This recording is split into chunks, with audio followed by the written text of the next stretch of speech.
Hello viewers, welcome to my YouTube channel Rohit Singh Chemistry Classes. In the continuation of video lecture series of stereochemistry or stereoisomerism, today I am going to start a video lecture number 5 which will contain resolution of enantiomers. Resolution means separation, and the separation of enantiomers means separation of D and L form from racemic mixtures. In racemization we saw there is a equimolar mixture formation of D and L form, and now here in resolution we will see how we will separate D and L form from those mixture, that mixture, that is racemic mixture. So if you are new to this channel, please subscribe my channel and press the bell icon. So let's start with the resolution of enantiomers. तो आइए start करते हैं resolution of enantiomers. इस video lecture number 5 में हम लोग देखेंगे कि enantiomers को कैसे सेपरेट किया जाता है. तो सेपरेशन ऑफ enantiomers ये एक एकदम उल्टा प्रोसेस है रेसमाइजेशन का. हमने वीडियो लेक्चर नंबर 3 में देखा था कि रेसमिक मिक्सचर का फॉर्मेशन होता है by an mixing of equimolar mixture of D and L form. यानी कि अगर डेक्स्ट्रो फॉर्म और लीवो फॉर्म 1:1 रेशियो में, यानी 50% आपका डेक्स्ट्रो फॉर्म होगा, 50% आपका लीवो फॉर्म होगा, तो दोनों मिक्स होगा, एक सोल्यूशन बनाएगा जिसे हम लोग बोलेंगे रेसमिक मिक्सचर. वो आप देख रहे हैं कि ऐसे मिक्सचर में डेक्स्ट्रो फॉर्म और लीवो फॉर्म एकदम बराबर है, इक्वल एंड अपोजिट स्ट्रेंथ. तो ऐसे जो मिक्सचर्स होते हैं वो क्या होंगे, केमिकली न्यूट्रल होंगे. उनकी लेफ्ट हैंड और राइट हैंड यानी क्लॉकवाइज एंटी क्लॉकवाइज दोनों बराबर है, तो दोनों स्ट्रेंथ एक दूसरे को क्या कर रहे हैं, न्यूट्रलाइज कर रहे हैं. तो इस प्रोसेस को बोलते हैं रेसिमाइजेशन. और जो आज का टॉपिक है रेजोल्यूशन, इसका मतलब होता है सेपरेशन. तो उस प्रोसेस में हमने देखा था कि डी और एल फॉर्म की मिक्सिंग हो रही थी इक्वल स्ट्रेंथ में. आज हम लोग देखेंगे कि कैसे इस रेसमिक मिक्सचर में जो डी और एल फॉर्म मिक्स हुआ है इसको कैसे सेपरेट किया जाए. सो this is called resolution of enantiomers, या हम बोल सकते हैं रेजोल्यूशन ऑफ रेसमिक मिक्सचर्स. तो अगर मैं आपको बोलूँ बहुत सारे तरीके हैं जिनमें हम कुछ इसमें डिस्कस करेंगे, तो आइए स्टार्ट करते हैं वन बाय वन.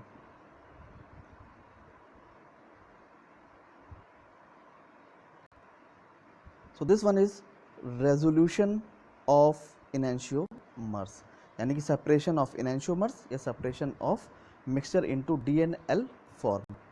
तो आप जैसा देख रहे हैं कि separating enantiomers is called resolution, यानी कि enantiomers को अलग करना. अब आप दो टाइप के enantiomer देख रहे हैं, डेक्स्ट्रो और लीवो. तो मिक्सचर में क्या है, डी एल. अगर मैं आपको बोलूँ कि सपोज करिए मिक्सचर है डी एल का, इसको हम ऐसे भी बोल सकते हैं कि ये आपका सपोज करिए प्लस और माइनस मिक्सचर है. अब आप क्या करेंगे, इसमें टेक्निक लगाएंगे जिसकी वजह से डी अलग हो जाएगा और एल अलग हो जाएगा, यानी कि डी प्लस एल. या हम बोल सकते हैं प्लस अलग हो गया और माइनस फॉर्म अलग हो गया, माइनस फॉर्म अलग हो गया. यानी कि ये है आपका प्लस माइनस मिक्सचर, ये रिएक्ट हुआ तो ये प्लस फॉर्म अलग हो गया और ये माइनस फॉर्म अलग हो गया. तो this is called separation of enantiomers. तो a pair of enantiomers can be separated by several ways, जिसमें पहला प्रोसेस है कन्वर्जन टू डायस्टीरियोमर्स. यानी enantiomers को हम किसी दूसरे कायरल या ए कायरल कंपाउंड से रिएक्ट करके उस enantiomer का क्या बनाते हैं, डायस्टीरियोमर बनाते हैं. एक तो ये प्रोसेस है, और दूसरा क्या है, हम उसका फ्रैक्शनल क्रिस्टलाइजेशन कर सकते हैं, यानी कि कुछ ऐसे कंपाउंड के साथ उसका सॉल्ट बनाते हैं. सपोज करिए enantiomer है, उसमें एसिडिक कोई ग्रुप है, कार्बोक्सिलिक ग्रुप है, सपोज करिए COH ग्रुप है. वो हम अभी एग्जांपल में आपको आगे दिखाएंगे कि उसका डेक्स्ट्रो फॉर्म भी है, लीवो फॉर्म भी है. अब हम क्या करेंगे, चूंकि वो एसिडिक नेचर का है तो बेस यूज़ कर लेंगे, या enantiomer हमारा बेसिक होता तो हम एसिड यूज़ कर लेते. तो आपको पता है acid reacted with the base to form a salt, तो उसका सॉल्ट फॉर्म होगा, उसका टेक्सचर अलग है, उसको हम उसकी सॉल्बिलिटी अलग है, सॉल्ट का नेचर अलग है, क्योंकि अलग अलग enantiomers अलग ग्रुप से रिएक्ट करके एक डायस्टीरियोमर बना हुआ है. तो वो डायस्टीरियोमर जो कन्वर्ट हुआ है वो उसकी अलग सॉल्बिलिटी होगी, उसको हम फ्रैक्शनल क्रिस्टलाइजेशन करके या अलग सॉल्वेंट में सॉल्बलाइज करके उसको हम सेपरेट कर लेंगे. एक तो मेथड ये हो गया. तो ऐसे बहुत सारे मेथड्स होते हैं जिनमें क्या होता है कि आपके दोनों फॉर्म, यानी कि प्लस फॉर्म और minus form, dextro form, laevo form, दोनों ही सेपरेट आउट हो जाते हैं. और बहुत सारे ऐसे भी मेथड हैं जिनमें एक फॉर्म क्या होती है, लॉस हो जाती है, यानी एक ही फॉर्म को आप कवर कर पाएंगे. तो आइए देखते हैं ऐसे कौन कौन से मेथड हैं किसमें दोनों पार्ट रिकवर हो जाते हैं और किसमें एक पार्ट डिस्ट्रॉय हो जाता है।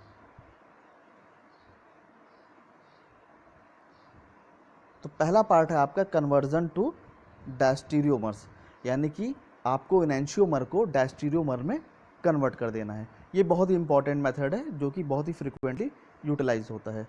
तो उसमें आप देखिए, two separate components of racemic mixtures in a way derivative of each chiral substance that is free of its enantiomer, यानी कि जो इनैंशियोमर सब्सटेंस हैं आपके उनको आप रिएक्ट करा दीजिए किसी कायरल सब्सटेंस से और उसका क्या बना दीजिए, diastereomer. This gives diastereomers are separated by differential solubility. अब वो जो आपके डायस्टीरियोमर बने हैं, सपोज करिए इनैंशियोमर डी फॉर्म था, इनैंशियोमर एल फॉर्म था, तो वो एक कायरल सब्सटेंस से रिएक्ट किया, तो वो कायरल सब्सटेंस डी फॉर्म और एल फॉर्म से रिएक्ट करके एक डिफरेंट डायस्टीरियोमर बना लिया। अब दोनों का नेचर अलग है तो दोनों की सॉल्युबिलिटी अलग होगी, दोनों की सॉल्युबिलिटी अलग होगी तो अलग अलग सॉल्वेंट में सॉल्युबलाइज करके हम दोनों को सेपरेट कर सकते हैं, या हम फ्रैक्शनल क्रिस्टलाइजेशन कर सकते हैं।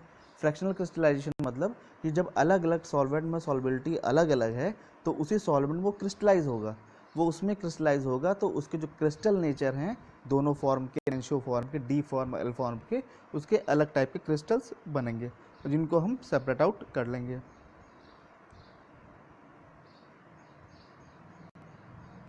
आप यहाँ पे एग्जाम्पल देखिए कि यहाँ पे आप देख रहे हैं कि ये डायस्टीरियोमर है R lactic acid, R lactic acid, और ये है S lactic acid. This is the structure of lactic acid. आप देख रहे हैं कि इस लैक्टिक एसिड में ये जो कार्बन है ये कैसा है, कायरल सेंटर है। क्यों कायरल सेंटर है, क्योंकि आप देख रहे हैं कि COH group, CH3 group, OH group और H ग्रुप, ये चारों ही आपके अलग अलग फंक्शनल ग्रुप हैं जो कि कार्बन एटम से बॉन्ड है। और यही कायरलिटी की डेफिनेशन है, जैसे मैंने प्रीवियस बताया था कि all chiral carbon should be bonded with a different atom और डिफरेंट फंक्शनल ग्रुप। तो ये लैक्टिक एसिड कैसा हो गया, कायरल हो गया।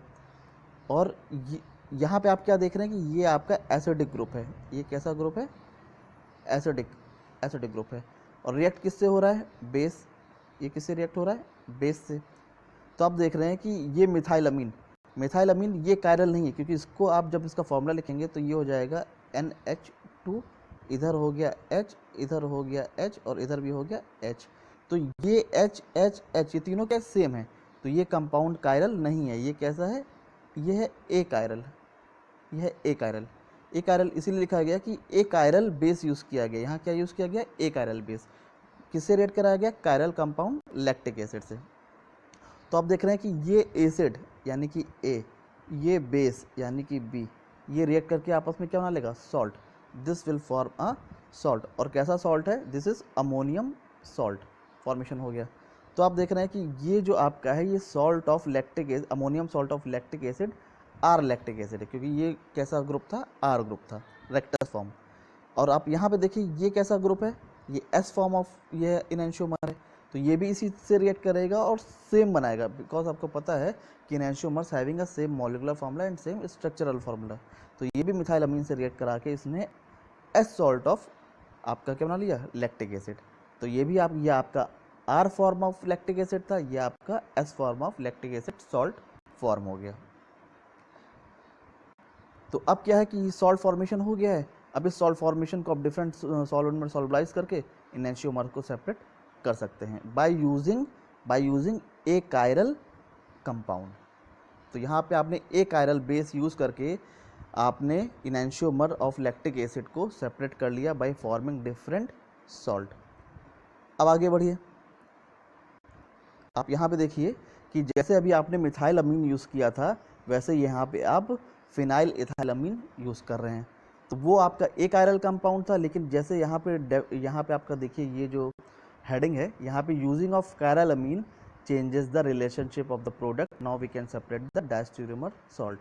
यानी कि वहाँ पे जो आप एक आयरल यूज़ कर रहे थे, यहाँ पे अब जो आप रिएक्टिंग एजेंट यूज़ कर रहे हैं ये कायरल है। और आपने इसके पिछले वाले में देखा था ये कंपाउंड कैसा था, ये कंपाउंड आपका एक आयरल था, ये आपका एक आयरल था।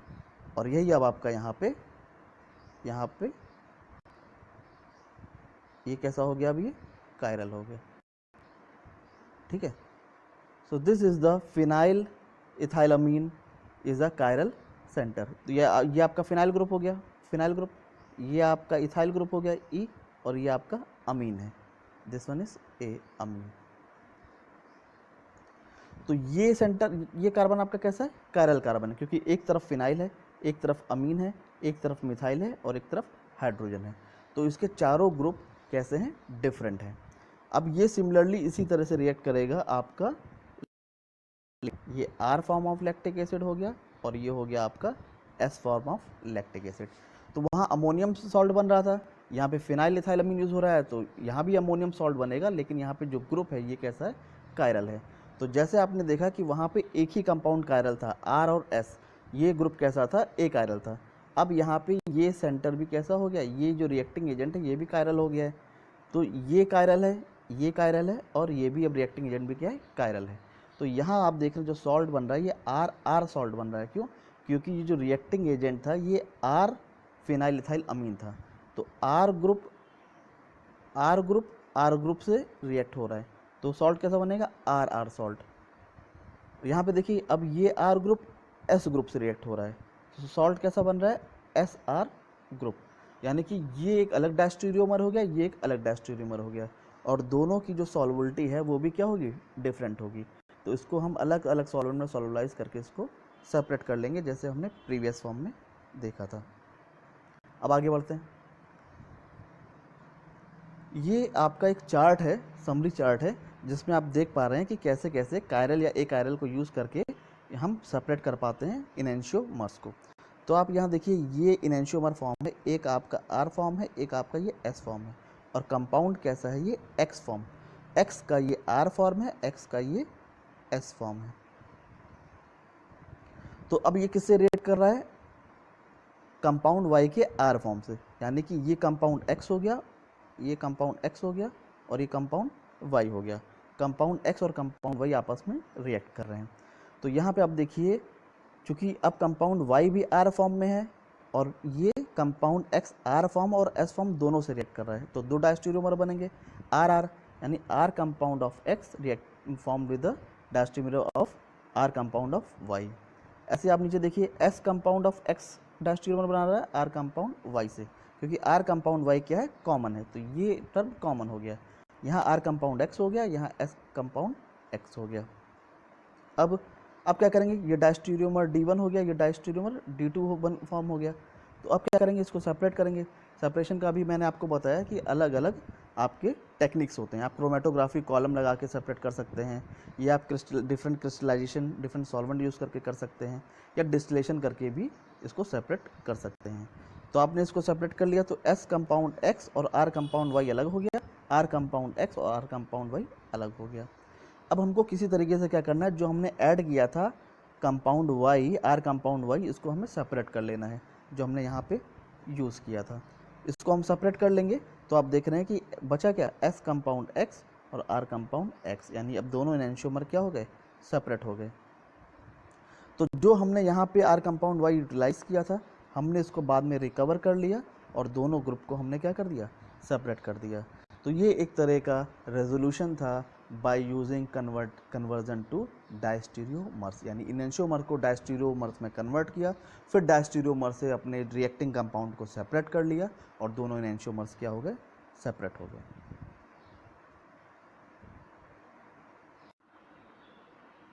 So let's move to the method number 2, that is differential absorption और chromatographic resolution of enantiomers। अब इसमें क्या करना है कि आपको enantiomers को डायस्टीरियोमर्स में कन्वर्ट नहीं करना है, ये on the basis of differential absorption on chromatographic technique, ये हम इसको as it is original form में सेपरेट कर लेंगे। जैसा कि आप देख रहे हैं कि when racemic mixture when racemic mixture is placed in a chromatographic column, यानी कि अब इस मिक्सचर को डी और एल फॉर्म को हम किसी में क्रोमेटोग्राफिक कॉलम में इंसर्ट करेंगे, तो वहाँ पे वो कॉलम क्या करेगा, कायरल सब्सटेंस वहाँ पे उससे वो पैक्ड होगा। ये अभी आपको नेक्स्ट स्लाइड में दिखाऊंगा कि वहाँ पे कैसे पैकिंग होती है, कैसे इनका सेपरेशन होता है। तो क्या होता है कि उस कायरल सब्सटेंस में ये रेसिमिक मिक्सचर के अंदर क्या है, आपका डी फॉर्म है और एल फॉर्म है, ये दोनों फॉर्म आपका सेपरेट हो जाएगा by movement in the column. तो इस तरीके से हम क्या करते हैं, अलग अलग बैंड को अलग अलग फॉर्म में हम आइसोलेट कर लेते हैं या सेपरेट कर लेते हैं। तो आइए देखते हैं इसको कैसे हम सेपरेट करेंगे। ये नेक्स्ट स्लाइड देखिए आप, यहाँ पे आप देख रहे हैं कि ये जो कॉलम पैकिंग है इसमें आपका एक कायरल मटेरियल से इसकी कॉलम की पैकिंग कर दी गई। ये आपका कॉलम है और ये नीचे आपका कॉनिकल फ्लास्क है। तो यहाँ पे आप देखिए कि इनिशियल स्टेज में यानी कि बिगनिंग ऑफ क्रोमेटोग्राफी, ये पहला स्टेज है, ये दूसरा स्टेज है और ये तीसरा स्टेज है। तो उसमें आप देख रहे हैं बिगनिंग में क्या हो रहा है कि ये जो सोल्यूशन है इसमें प्लस माइनस दोनों फॉर्म है, यानी डी फॉर्म भी है और एल फॉर्म भी है। इसका सोल्यूशन बना के हमने यहाँ ऊपर से डाल दिया। अब क्या होगा कि यहाँ पे आप देखिए, यहाँ से आप सॉल्वेंट डालते जाएंगे रेगुलर फॉर्म में, जो भी एक आप रेशियो बनाया है, चाहे आपने जिस भी रेशियो में आपने यहाँ पे सॉल्वेंट यूज़ किया हुआ है। तो अब ये मूव करेगा, तो आप देख रहे हैं यहाँ दो बैंड सेपरेट हो गए। एक ये आपका दिख रहा है, ये आपका ऑरेंज बैंड, और ये बैंड दिख रहा है आपको ब्लू बैंड। अब क्या होगा कि ये अलग अलग आइसोमर का इस सब्सटेंस के प्रति एफिनिटी होगी, यानी कि ये आपका जो पैक कॉलम है जहाँ पे आपने यूज़ किया हुआ है कायरल कॉलम पैकिंग, तो जिसकी एफिनिटी इसके प्रति ज़्यादा होगी वो बैंड आपका पीछे रह जाएगा, और जिसकी एफिनिटी सॉल्वेंट के प्रति ज़्यादा होगी in comparison to this packing material वो आगे चला जाएगा।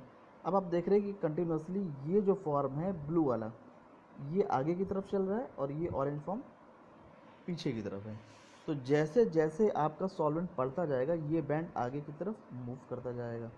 तो ब्लू बैंड आपका फर्स्ट नंबर पे और ऑरेंज बैंड आपका सेकंड नंबर पे क्या होगा, सेपरेट हो जाएगा। तो इस सेपरेटिंग टेक्निक से आप इस बैंड को और इस बैंड को सेपरेट कर लेंगे, यानी प्लस इनैंशियोमर आपका ब्लू बैंड था वो पहले आ गया और माइनस इनैंशियोमर जो आपका ऑरेंज बैंड था वो पीछे रह गया। तो पहले बिगनिंग ऑफ में क्या देखा आपने कि दोनों यहाँ पे एक ही जगह पे हैं, इनका सेपरेशन नहीं हुआ है, solution of plus minus. Half में क्या देखा कि बीच में आपका दोनों ये सेपरेट हो चुका है, और नियर द एंड यानी कि कंप्लीशन के पास आपने देखा कि ये फॉर्म आपका अलग होके in the form of one आ गया, और उसके बाद आपका ये टू फॉर्म आ जाएगा, यानी डेक्स्ट्रो फॉर्म पहले आ गया और लीवो फॉर्म बाद में आएगा। तो this is called separation of enantiomers by using column chromatography. तो पहले में आपने देखा कि इनैंशियोमर्स को एक कायरल या एकायरल कंपाउंड से रिएक्ट करके डायस्टीरियोमर बना दिया। फिर क्या किया कि जो भी आपने रिएक्टेंट यूज़ किया था कायरल या एकायरल उसको सेपरेट कर लिया और आपका दोनों इनैंशियोमर सेपरेट हो गए, यानी वहाँ कन्वर्जन हो रहा था इनैंशियोमर टू डायस्टीरियोमर और डायस्टीरियोमर से फिर से इनैंशियोमर। यहाँ आप देख रहे हैं कोई कन्वर्जन नहीं हुआ, दोनों का सोल्यूशन बनाया, कॉलम पैक किया, कॉलम में डाला, कॉलम में वो अपनी एफिनिटी के अकॉर्डिंग बैंड सेपरेट हो गए, और सेपरेट बैंड डिफरेंट रेट पे क्या हो गए, आइसोलेट हो गए, वहाँ पे निकाल लिए गए। तो यहाँ पे कन्वर्जन करने की जरूरत नहीं थी। With the help of chromatography we separate the R isomer into from S isomer, यानी मिक्सचर से आपके दोनों आइसोमर क्या हो गए, सेपरेट आउट हो गए। नेक्स्ट है mechanical separation. Mechanical separation, mechanical मतलब होता है कि जो मैन पावर से किया जाए या तो बाई हैंड किया जाए। तो इसमें क्या होता है कि बेसिकली क्रिस्टलाइजेशन टेक्निक यूटिलाइज होती है, दोनों अलग अलग फॉर्म अलग अलग क्रिस्टल में कन्वर्ट हो जाते हैं, और फिर उनको बाई हैंड पिकिंग या with the help of tweezer हम क्या करते हैं, सारे क्रिस्टल्स को अलग, डी फॉर्म का शेप अलग होता है क्रिस्टल का, एल फॉर्म का शेप अलग होगा, या आप बोल सकते हैं आर एस इनैंशियोमर, जो अलग अलग इनैंशियोमर हैं उनका शेप क्या होगा, अलग होगा। उनको हम मैकेनिकली क्रिस्टल को सेपरेट कर लेंगे by seeing their structure. So this method which Pasteur prove the racemic acid was actually plus and minus tartaric acid, यानी पास्चर ने देखा था कि जो टार्टरिक एसिड का सोल्यूशन है उसमें बेसिकली दो फॉर्म है, एक आपका डेक्स्ट्रो फॉर्म है, एक आपका लीवो फॉर्म है। तो वो पास्चर ने भी बोला कि ये जो सोल्यूशन है ये अलग अलग इनैंशियोमर से अलग अलग सब्सटेंस से मिल के बने हुए हैं। तो उन्होंने क्या किया, उसका अमोनियम से रिएक्ट करा के, अमोनिया से रिएक्ट करके अमोनियम सॉल्ट बना लिया, सोडियम अमोनियम टार्ट्रेट, और वो जो क्रिस्टल आए वो अलग अलग फॉर्म में थे, यानी आर फॉर्म अलग एक शेप लिया हुआ था और दूसरा एस फॉर्म में वो अलग शेप लिया हुआ था। तो अब दोनों का शेप अलग होने की वजह से since the crystals two are non super impossible they are appearance are non identical and a trained crystallographer can separate them with tweezer.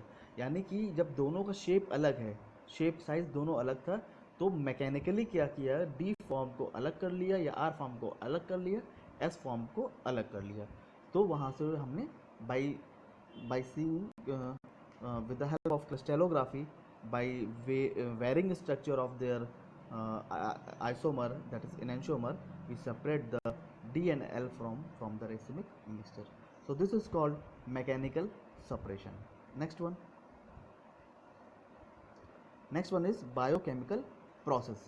Biochemical process में क्या होता है कि जैसे कि नाम में ही बायो जुड़ा है, यहाँ पे हम लोग माइक्रो ऑर्गेनिज्म या बायो ऑर्गेनिज्म यूटिलाइज करेंगे। तो देखते हैं हम लोग इस प्रोसेस में बेसिकली ये होता है कि जो सोल्यूशन होता है उसमें हम एक स्पेशल माइक्रो ऑर्गेनिज्म इंसर्ट कर देते हैं जो स्पेसिफिक टाइप के ही आइसोमर को स्कैवेज करता है, यानी उसको खा लेता है। तो सपोज करिए डेक्स्ट्रोलीवो या आर या एस, कोई ऐसा है जिसके लिए हम स्पेसिफिक ऑर्गेनिज्म सेलेक्ट करेंगे, उसमें इंसर्ट करेंगे, तो वो क्या करेगा कि स्पेसिफिक चाहे डी फॉर्म को चाहे एल फॉर्म को स्कैवेंज कर देगा। तो एक पार्ट आपका अगर डीएक्टिवेट हो गया या स्कैवेंज हो गया तो रेस्ट पार्ट बचा रहेगा, उसको हम सेपरेट कर लेंगे। तो जैसे मैंने स्टार्ट में ही बोला था कि बहुत सारी ऐसी टेक्निक है जहाँ दोनों फॉर्म रिकवर हो जाते हैं, और कुछ टेक्निक ऐसी हैं जिसमें एक पार्ट रिकवर हो जाता है, दूसरा पार्ट डिस्ट्रॉय हो जाता है। तो बायोकेमिकल प्रोसेस में यही होता है। तो ये देखिए, बायोलॉजिकल मॉलिक्यूल्स में react at different rates with two enantiomers, यानी जो बायोलॉजिकल मॉलिक्यूल या माइक्रो ऑर्गेनिज्म है वो अलग अलग बिहेव करते हैं अलग अलग इनैंशियोमर्स के साथ। तो उसमें कुछ बैक्टीरियम, सर्टेन बैक्टीरियम में digest one enantiomer but not the other. कुछ ऐसे बैक्टीरियम होते हैं जो एक फॉर्म को तो डाइजेस्ट कर लेते हैं लेकिन दूसरे फॉर्म को डाइजेस्ट नहीं करते हैं। एक ऐसा एग्जाम्पल है पिग लीवर एस्ट्रेस, यानी एक ऐसा ऑर्गेनिज्म है या ऐसा का माइक्रोब है जो कि क्या करता है, selective cleavage of one enantiomeric ester, जो कि एक सेलेक्टिव एस्टर को या इनैंशियोमेरिक एस्टर को क्लीवेज करता है या डिस्ट्रॉय कर देता है, दूसरे को एज इट इज़ छोड़ देता है। तो इस टेक्निक से भी हम सेपरेट कर सकते हैं एक इनैंशियोमर को दूसरे इनैंशियोमर से। तो आइए एक बार समराइज कर लेते हैं, कि हमने 4 मेथड आज देखे। एक था कन्वर्जन ऑफ डायस्टेरियोमर्स, दूसरा हमने देखा कॉलम क्रोमेटोग्राफी के थ्रू सिलेक्टिव एड्जॉर्प्शन, और तीसरा हमने देखा मैकेनिकल सेपरेशन, और चौथा हमने देखा बायोकेमिकल प्रोसेस। पहले प्रोसेस में क्या हुआ, जो इनैंशियोमर था हमने लैक्टिक एसिड का एग्जाम्पल लिया, उसको हमने कन्वर्ट कर दिया बाय रिएक्टिंग मिथाइलअमीन जो कि एक कायरल कंपाउंड था, या फिनाइलइथाइलअमीन जो कि कायरल कंपाउंड था, उससे रिएक्ट कराया और 2 डिफरेंट डायस्टेरियोमर्स बनाए, और उसको फिर हमने क्रिस्टलाइजेशन करके सेपरेट आउट कर लिया। या हम कर सकते हैं डायस्टेरियोमर से जो हमने कायरल या एकायरल अमीन अटैच किया था उसको हम डिटैच कर लें, यानी वो हमारा रिस्टोर हो जाएगा और आर फॉर्म और एस फॉर्म सेपरेट हो जाएगा। दूसरा प्रोसेस हमने देखा था कॉलम क्रोमेटोग्राफी वाला, वहाँ पे हमने क्या किया, दोनों का सोल्यूशन मिक्सचर लिया हमने, उसको हमने कॉलम में इंसर्ट कर दिया, तो 2 अलग अलग बैंड बन गए, डी फॉर्म और एल फॉर्म, और उसको हम जब जैसे जैसे सॉल्वेंट इंट्रोड्यूस करते गए वो आगे की तरफ मूव करता गया, और जो बैंड आगे की तरफ पहले निकला, यानी जिसकी एफिनिटी आपके पैकिंग मटेरियल से कम थी और सॉल्वेंट से ज़्यादा थी, वो पहले निकल गया, और जिसकी एफिनिटी पैकिंग मटेरियल से ज़्यादा थी वो बाद में निकला। तीसरा हमने देखा मैकेनिकल सेपरेशन, यानी उसकी हमने क्रिस्टलाइजेशन किया, दोनों का शेप अलग था, और with the help of tweezer हमने दोनों को सेपरेट कर लिया। चौथे प्रोसेस, लास्ट प्रोसेस में हमने यहाँ माइक्रो ऑर्गेनिज्म यूज़ किया जो एक फॉर्म को डाइजेस्ट कर लेते हैं और दूसरे फॉर्म को छोड़ देते हैं। तो जो डाइजेस्ट हो जाएगा वो पार्ट तो डिस्ट्रॉय हो गया, जो अनअफेक्टेड था, जो डाइजेस्ट नहीं हुआ, उसको हमने सेपरेट आउट कर लिया। तो ये हमने देखा रेजोल्यूशन ऑफ इनैंशियोमर्स, कैसे इनको हम सेपरेट आउट करते हैं। Thanks for watching my YouTube channel.